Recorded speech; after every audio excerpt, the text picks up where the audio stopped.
Antarctica. Ultima frontieră.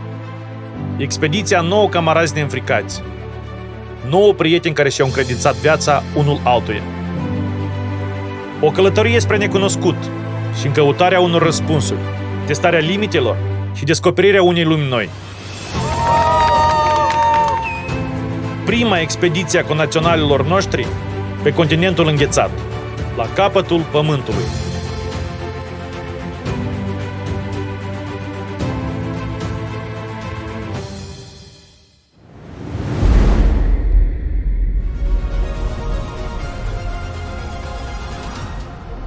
Un lucru extrem de rar, l-am filmat, va fi parte din filmul nostru. Am văzut o colonie de pinguini, cumva montani. În fiecare dimineață mă trezesc cu o senzație de ireal. Probabilitatea de avalanșă este destul de mare.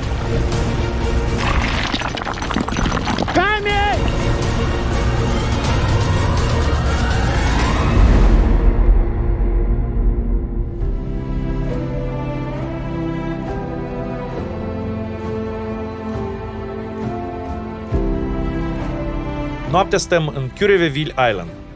Aici putem să ne legăm de ancoră și cu 2 părâme de pupă de un mal stâncos. Suntem safe.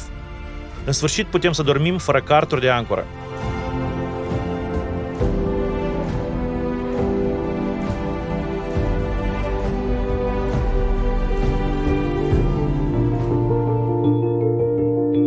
Destul de solicitant, fiindcă atunci când o faci chestia asta încă ziua e ok, dar când stai noaptea și trebuie să stai sus, trebuie să fii atent, fiindcă și îți dai seama că de fapt responsabilitatea ce ține de toată lumea care e cu tine împreună ține de tine, fiindcă bine, mai e o persoană care te dublează, stă în interior și se uită pe radar, dar el pe radar doar vede niște puncte, vede care probabil ar fi iceberg. Dacă o figurație lui mărimea, el nu o vede acolo și de asta trebuie să o vezi tu doar vizual să o vezi.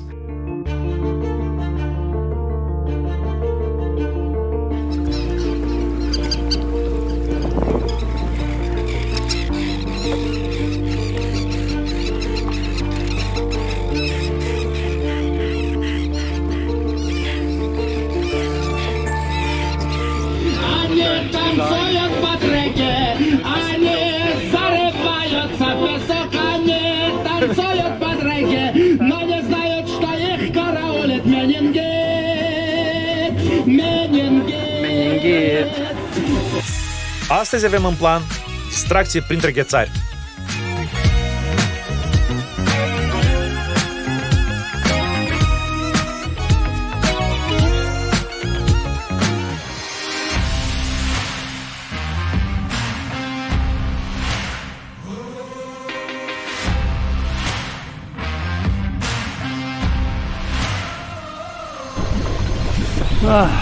Все будем кататься на вейке.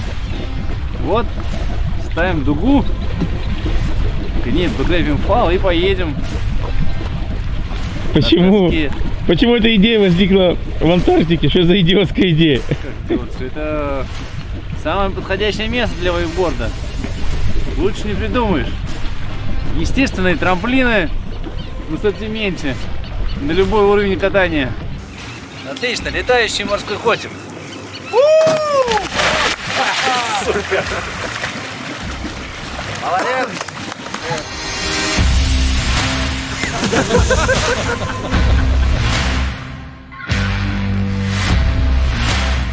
Запись пошла.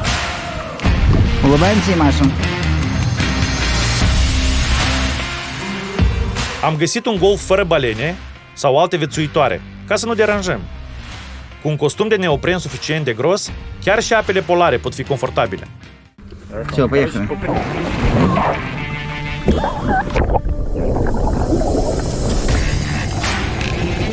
Давай.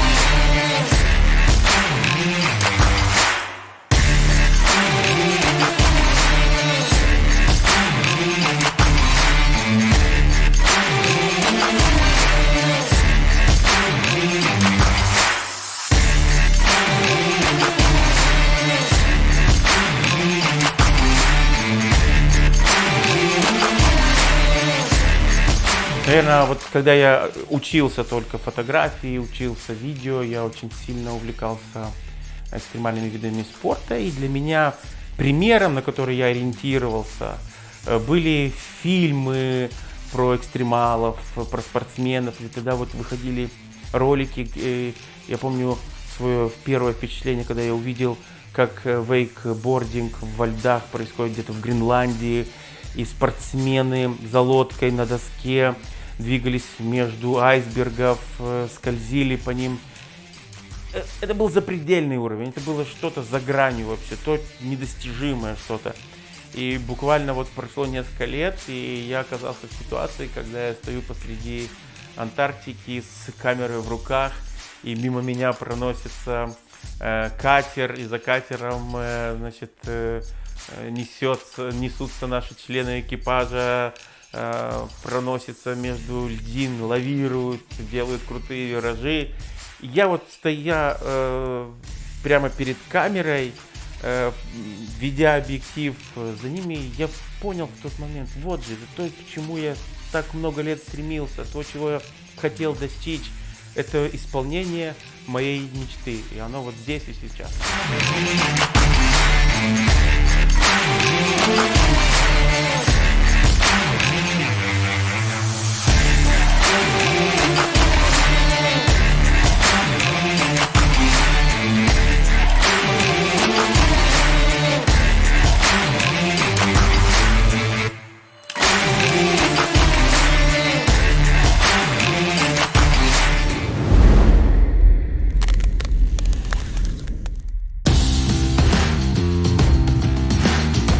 Am fost foarte reticentă să mă arunc în apă înghețată.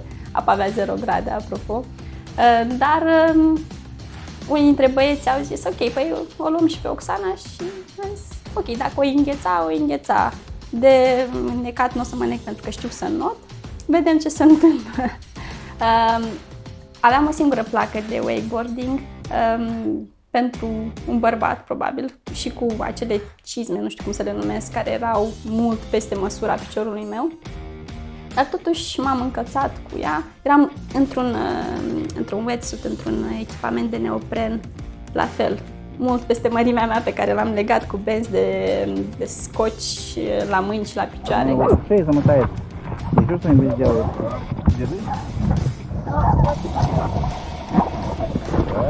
Mai pus pe locul.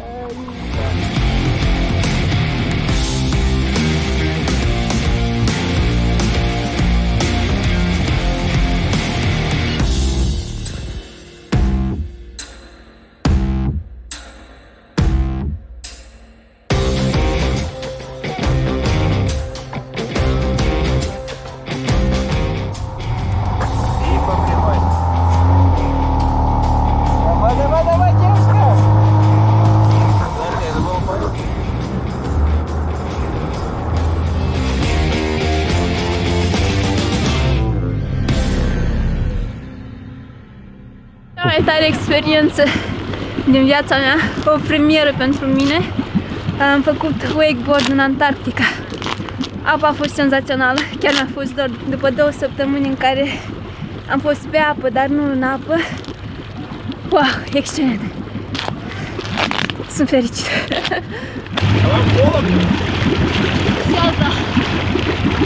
Atunci cred că mi-am dat seama că și percepția mea față de frig s-a modificat.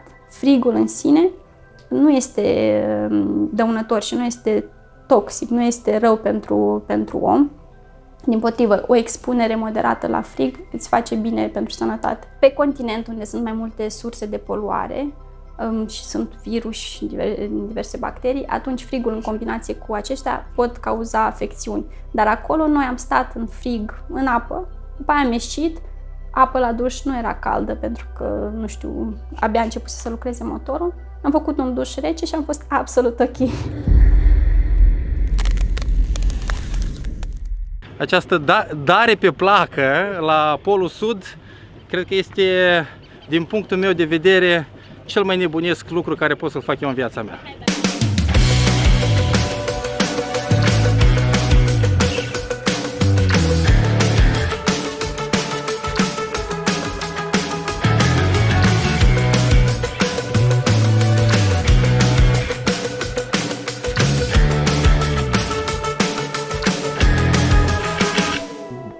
după a 10-a încercare am reușit să merg vreo 20 de metri care au fost imortalizate și pe care eu am să mă laud la toți metrii.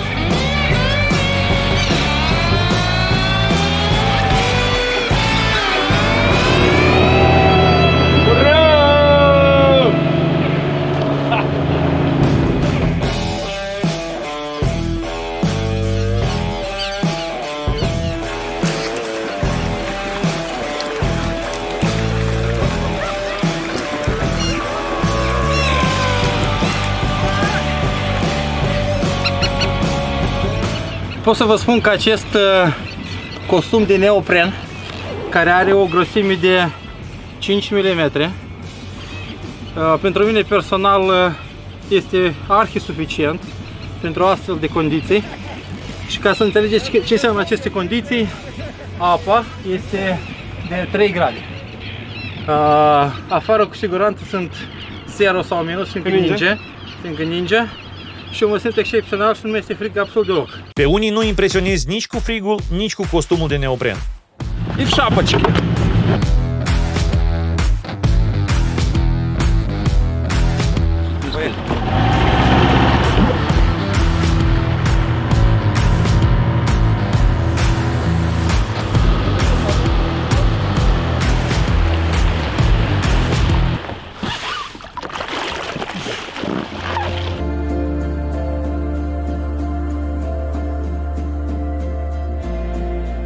Dacă m-ați întreba ce m-a impresionat cel mai tare, cred că a fost momentul când am făcut diving, când capitanul nostru a zis: uite, Doc, tu ești, sunt convins că ești curajos, îmbracă costumul de neopren, așa, și bagă-te în apă să vezi cum e. Eu, având primul contact, de fapt, cu un costum de neopren, nu știam cum măcar să-l îmbrac. Am pus centura respectivă, mi-am pus o mască și am făcut diving sub ghețari, care eu presupun că au cel puțin câteva mii de ani.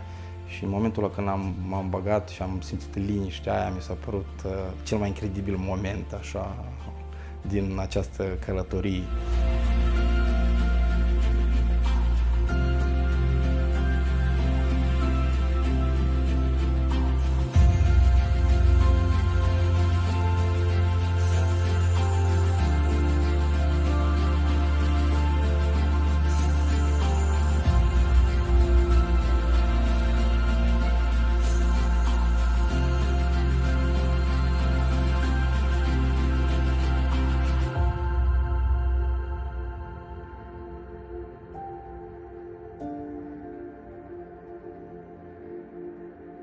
Am mai vorbit acum câteva zile care a fost prima lui operație, dacă a fost ceva deosebit, și el zice că dive-ul, acum freedive-ul sub ghețar a fost și mai senzațional.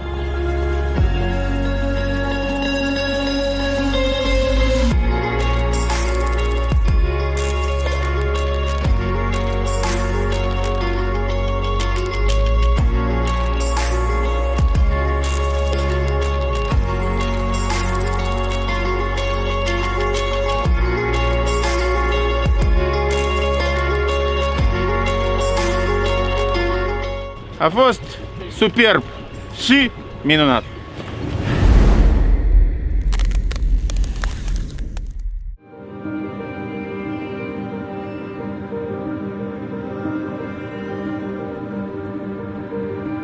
Ghețarii pot fi de mii de forme, culori și texturi. Transparenți, opaci, cu adâncime de culoare. Albi, albaștri, azurii și chiar roz. 10 sau sute de metri înălțime. Antarctica nu este o regiune, nu este un continent, este o altă planetă. Ceva absolut ireal și foarte sălbatic.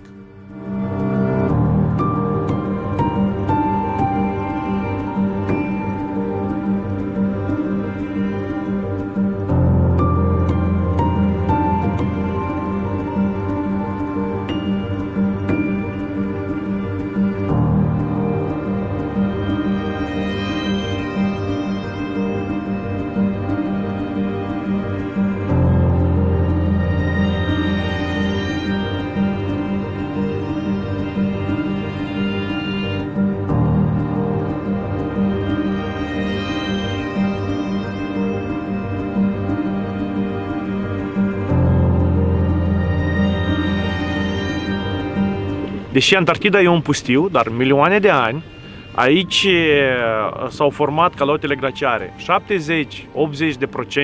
sunt mai multe păreri din apa potabilă a planetei noastre se află aici în zăpada asta. În Antarctica sunt regiuni unde nu a căzut niciun milimetru de precipitație în ultimele 8 milioane de ani. Continentul Antarctic a început să se forma, calota glaciară aici a început să se forma cu 30 de milioane de ani în urmă. Iar în unele zone, 8 milioane de ani, nu a fost niciun centimetru de precipitație, niciun milimetru. Cea mai aridă, cea mai uscată zonă a lumii.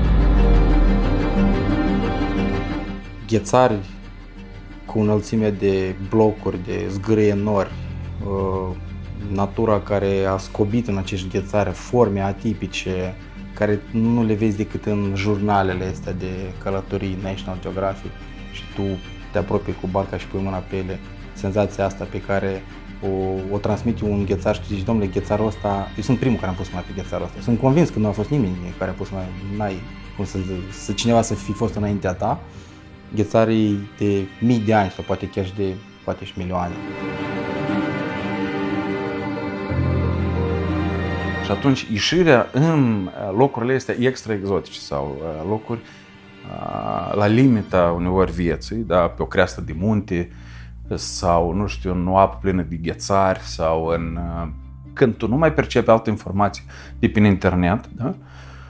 Atunci creierul începe să-ți dea alte legături neuronice, alte gânduri și dacă ești atent la dânsele, cred eu că poți să găsești răspunsuri la întrebări care în alte stări sau într-o stare de confort, cum lumea obișnuită să o numesc, nu le-om găsit.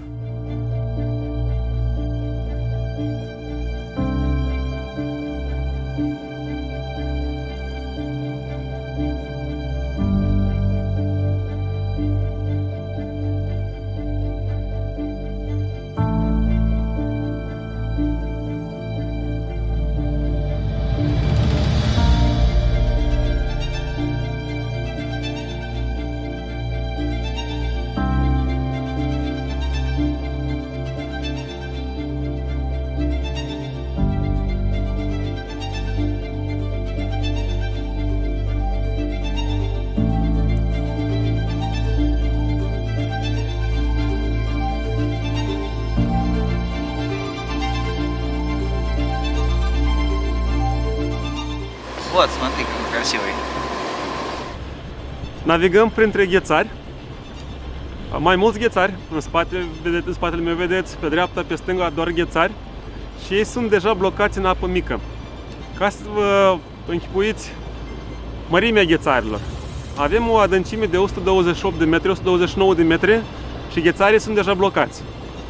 Deci, ca înălțime deasupra apei sunt de 20-30 de metri și au încă 128-129 de metri sub tapă.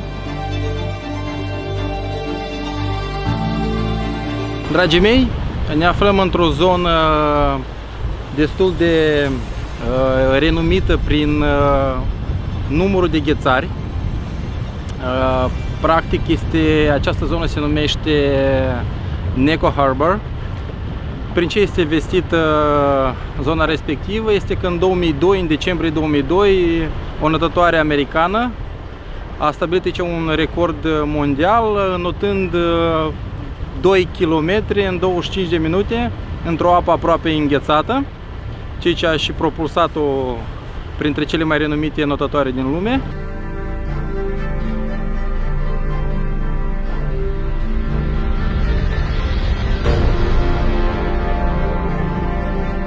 Вот подводный язык, что торчит, это торчит от того большого айсберга, он проходит под этим маленьким и уходит далеко вперед. Если эта штука вдруг всплывет...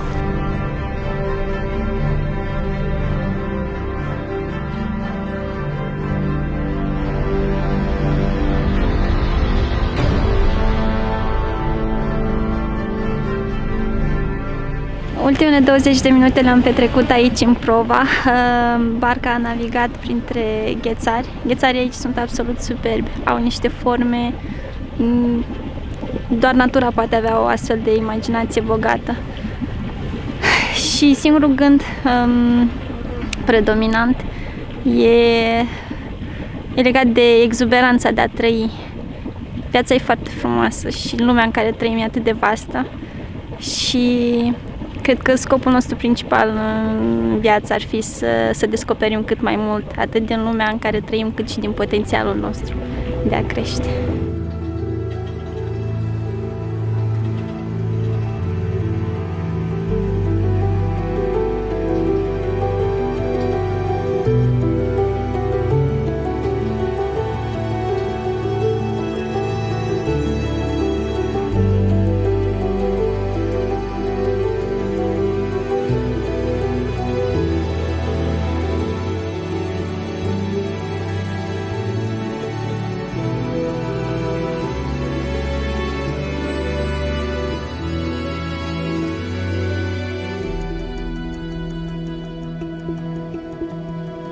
Navigație e foarte complicat, cu viteză maxim de 2 noduri mergem și căutăm acum cum să navigăm mai bine, mai sigur și mai simplu, pentru că deja am făcut câteva tentative și nu reușim să ieșim din ghețari. Mai facem una și dacă nu ne reușește, revenim, așteptăm o oră, 2 și mai încercăm.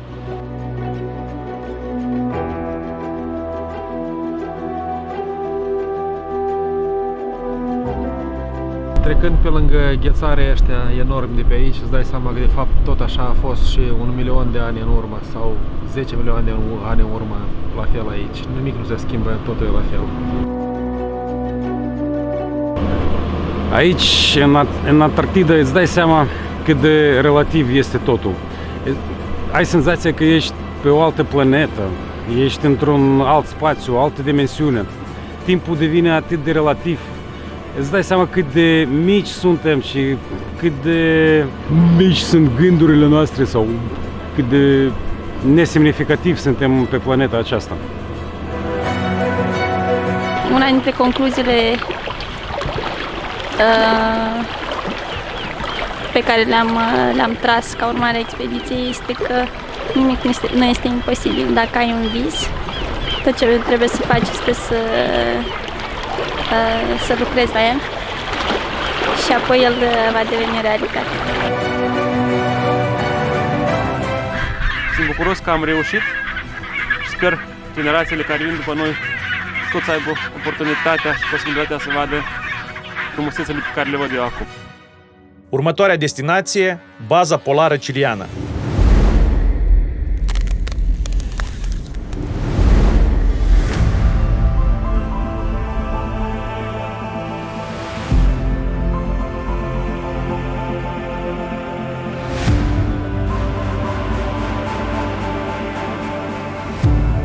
Este foarte strâmb, dar accesibil.